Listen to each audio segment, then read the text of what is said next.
Ratzimpana etni rationariv sijaka.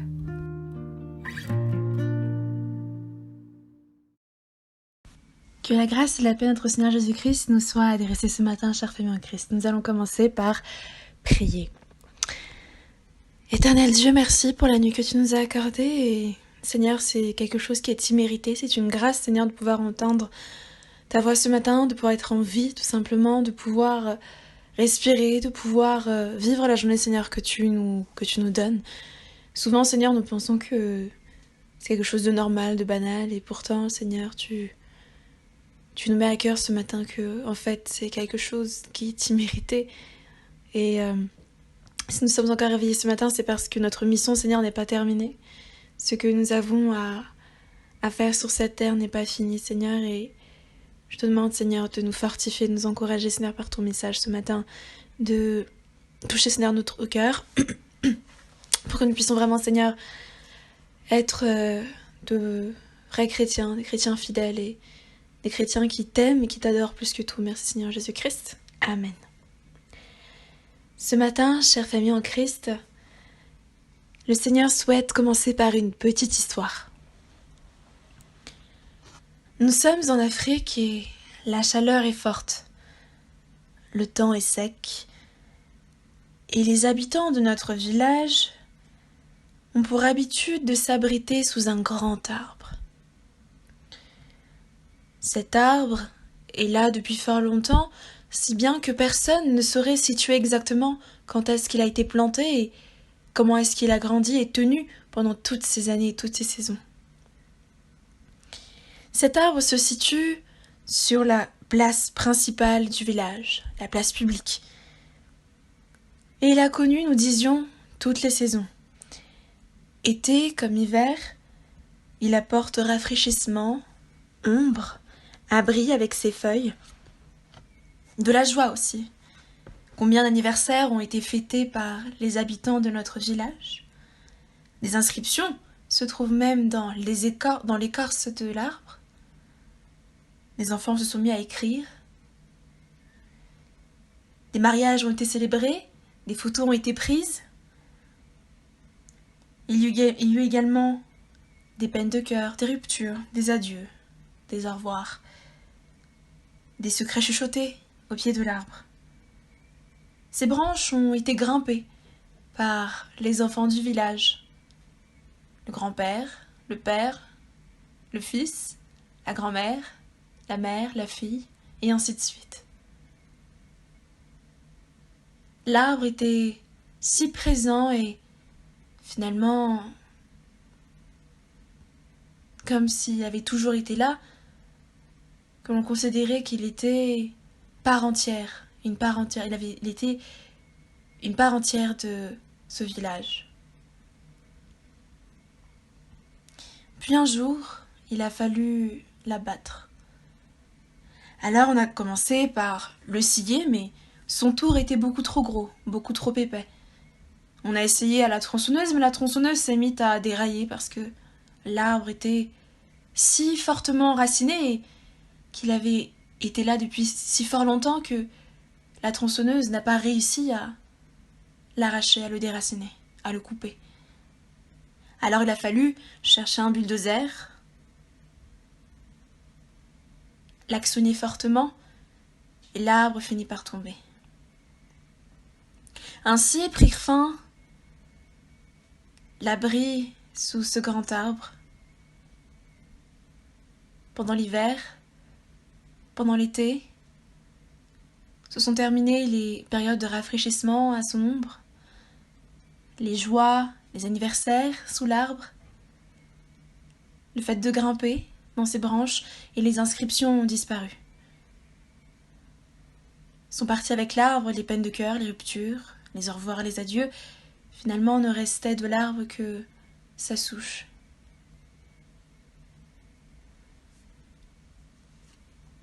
Dans Ésaïe, chapitre 25, verset 4, il est écrit au nom de Jésus. Tu as été le refuge des faibles, le refuge des malheureux. Quand ils étaient dans la détresse, tu as été un abri contre l'averse, une ombre qui protège de l'ardeur du soleil. Amen. Cette histoire m'évoque celle de Dieu. En effet, le village ressemble à l'univers dans lequel nous sommes et l'arbre finalement est Dieu lui-même. On ne sait pas vraiment quand est-ce que l'arbre est là, depuis combien de temps est-ce que l'arbre est là. De la même façon, nous ne savons pas quand, depuis quand est-ce que Dieu est là, parce qu'il est éternel, il a toujours été là. L'arbre était si bien établi que on a l'impression qu'il était là depuis fort longtemps et peut-être bien avant les habitants du village. Et les habitants, c'est chacun d'entre nous. Aussi bien nous, aujourd'hui, que les générations passées, précédentes, ainsi que les générations futures qui vont nous succéder. Et depuis le commencement, Dieu a été bon et parfait. Il nous a protégés par bien des manières et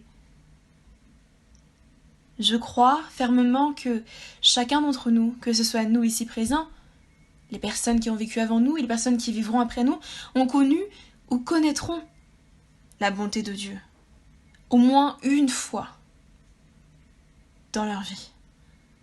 Une fois, au moins une fois sa présence, au moins une fois son amour, au moins une fois quelque chose de céleste. Cependant, beaucoup ne l'ont pas remarqué.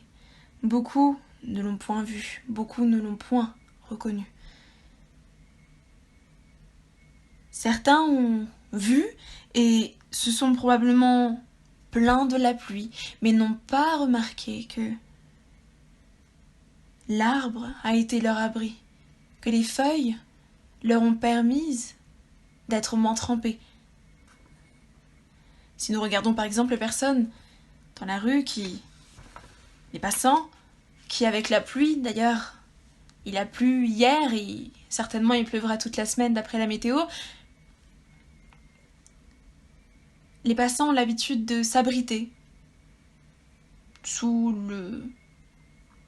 les immeubles, dans les rues, là où il y a un petit abri, un petit toit qui leur permettrait d'être moins trempés en attendant que la pluie cesse, ou du moins qu'elle se calme. Et cet arbre, c'est exactement pareil. Quand il pleuvait, les gens ont remarqué la pluie, mais ont oublié que l'arbre était là pour les abriter. Alors on se plaint en disant « Quand est-ce que la pluie va cesser ? Il pleut beaucoup, là !» Mais beaucoup ne remercient pas d'avoir un abri, tandis qu'il pleut. Nous avons un abri, nous avons une maison, un toit sur notre tête, une voiture, nous pouvons prendre des transports en commun qui nous permettent d'être à l'abri pendant que nous nous déplaçons. Nous avons toutes sortes d'abris et pourtant nous ne reconnaissons pas Dieu à travers tout cela, tout ce confort qui nous est accordé et cet amour particulier qui nous est adressé. Concernant la chaleur du soleil, le Seigneur nous a protégés de celle-ci, si bien qu'elle ne nous a pas détruites. Parfois nous bronzons même, nous faisons du soleil comme une forme d'activité quand nous allons bronzer à la plage. Mais peu remarquent que c'est Dieu qui les ont gardés du soleil, de l'ardeur du soleil, de la force du soleil.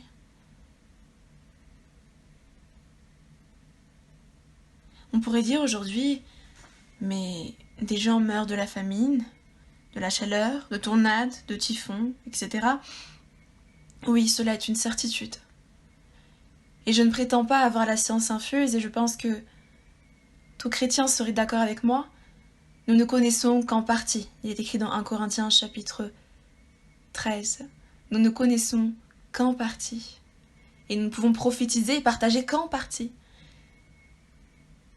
Il y a des choses qui dépassent notre intelligence, notre compréhension, et même si nous essayons de recevoir les réponses et d'avoir le cœur suffisamment ouvert pour comprendre, parfois le Seigneur ne nous permet pas de tout savoir. Et fort heureusement, sinon l'être humain finirait par devenir complètement fou, certainement, tant la connaissance serait trop forte et trop pesante. Ainsi, s'il y a la famine, toutes sortes de catastrophes naturelles, voici quelques pistes de réponse. La première est que le mal agit également. Dieu agit, Dieu demeure souverain, mais le mal, pendant un temps, a finalement la possibilité d'agir pour que l'être humain puisse faire son choix entre le bien et le mal et faire ce choix de manière sincère et en connaissance de cause. L'être humain voit le mal aujourd'hui, en subit le mal, mais pourtant, c'est comme si l'être humain, à la fin de la journée, avait fait plus de choix mauvais que de bons choix. Était davantage dans le chemin mauvais que dans le bon chemin. Et après, l'être humain est étonné que les choses vont s'empirant. Dans la parole, il est écrit que dans les derniers temps, parce que le mal aura tellement progressé, tellement grandi, l'amour du plus grand nombre se refroidira. Et c'est pour cela que les gens deviennent insensibles. Ils n'ont plus de compassion, peut-être n'en ont jamais eu. Ils ne voient pas le malheur de l'autre et considèrent leurs intérêts plus importants que les autres, que ceux des autres. Pour eux, il est plus important de se sauver soi-même et d'avoir son propre confort, ses propres bénéfices. Et ce, peu importe si des gens dans le monde meurent de la famine, que les gens meurent à cause de la guerre, que les gens meurent de toutes sortes de choses et souffrent de manière permanente, d'une souffrance indicible, indescriptible. L'être humain ne fait que se plaindre et regarder à sa situation et ne voit pas où est Dieu dans tout ça et quel choix est-ce qu'il entreprend à chaque instant. Au lieu d'agir, l'être humain, y compris le chrétien, malheureusement trop souvent, reste passif ou travaille contre finalement ce que Dieu souhaiterait. La deuxième piste de réflexion par rapport au fait qu'on connaisse encore la famine et toutes sortes de problèmes sur cette terre, malgré le fait que Dieu est un abri pour les faibles, qu'il est un refuge pour les malheureux, comme nous avons lu dans Ésaïe, chapitre 25 tout à l'heure, c'est parce que la création également souffre des douleurs de l'enfantement. Et finalement se rebelle, se désintègre peu à peu. La création est comme perturbée, se dérègle. Parce qu'elle manifeste des souffrances tellement fortes à cause du péché de l'être humain et qu'elle attend avec un ardent désir le renouvellement. Elle attend avec un ardent désir la venue de son Créateur, de la parole faite chair, de la parole déclarée qui a fait qu'elle a pu exister.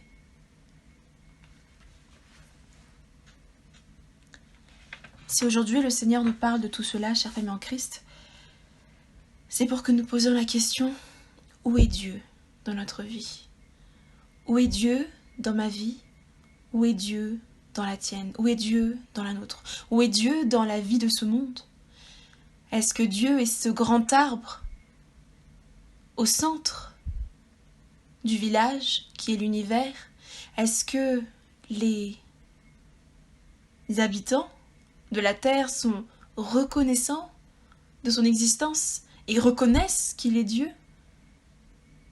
Car il est écrit que même si ceux qui ne croient pas en Dieu ne croient pas en lui, ils auraient dû le glorifier et l'honorer parce qu'en regardant la nature, Dieu également se révèle et la nature révèle qu'il y a un créateur. Mais malheureusement, l'être humain n'a pas reconnu et n'a point glorifié Dieu pour cela.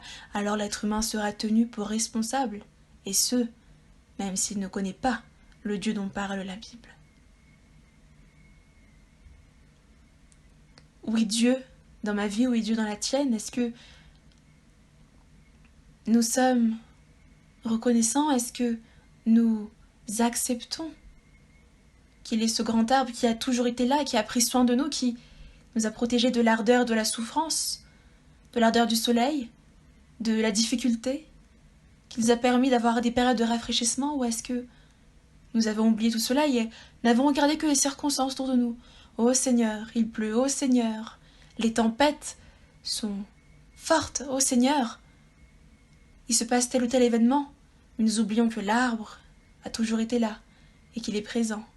Si seulement nous étions bien accrochés et que nous avions les racines entrelacées avec les siens, alors nous aurions tenu ferme, inébranlables, et nous aurions reconnu que Dieu était bon en tout temps, et qu'en tout temps, Dieu était bon.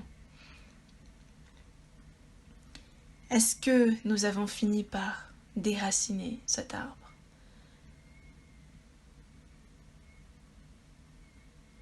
Fais en sorte que Dieu soit chassé de notre vie par nos péchés, par notre cœur dur, notre front dur et notre cou qui est raide. Est-ce que nous avons chassé la présence du Saint-Esprit par notre absence de sanctification ou notre volonté de ne pas changer? Parce que l'Esprit est doux, l'Esprit de Dieu est doux et humble. Il ne force pas le passage. Si nous ne voulons pas, il ne forcera pas. Est-ce que nous avons résisté à son action? Quand il a voulu nous protéger, quand il a voulu nous garder à l'abri, est-ce que nous sommes aventurés dans des eaux troubles et des lieux dangereux au lieu de rester sagement au pied de ce bois, de cet arbre, de cette croix? Où est Dieu dans notre vie? Est-ce que Dieu est important? Est-ce que Dieu est vraiment à la place centrale, à la place principale de notre vie? Parce qu'en réalité, Dieu est à la place principale de l'univers. Mais la question est, où est-ce que nous le situons dans notre propre vie personnelle? Est-ce que nous prenons encore nos décisions selon nos propres désirs, nos propres pensées, selon ce que nous pouvons imaginer, ce que nous entendons, ce que nous voyons, ou selon les manières de ce monde, selon ce que le malin nous susurre à l'oreille?